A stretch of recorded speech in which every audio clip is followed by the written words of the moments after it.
এটা reel scene lucky এই face করো, এটা রিভার্সটা করো। আমার দিকে তাকান। সেটা আসলে হ্যাঁ ঠিক আছে, এবার ঠিক আছে, এবার ঠিক আছে। এই দাদা ভাইয়া আপনি একটা তুলে দেন আমারটা। এই আমার ক্যামেরা। আপনি তো না আপনি কেমন না কেমন এইটা কি রিলসে খাইছে একেবারে। এনে চাপু দেন দেখি ভাই, এই একটু চাপু দিয়ে দেন। আমার বুঝছি আবার ক্যামেরায় ছবি কেমন আসছে আসতেছে, এই দুইজন মিলে কাজ করছি। আবার ক্যামেরার উপর আঙ্গুল দিয়ে ভালো কথা কইছে বুঝছি বুঝছি এই দাঁড়ান দাঁড়ান দাঁড়ান,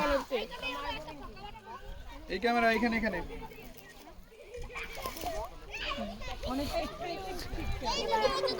এত সুন্দর নেন, হয়ে গেছে। কিন্তু নাইম ভাবি কই আরো ভাবি পুরা কই এই যে আপনার বাচ্চা, পোলা পাইনের মায়েরা বাচ্চা আঙ্গুল লাগাও। মেয়ে বাচ্চা Yeah.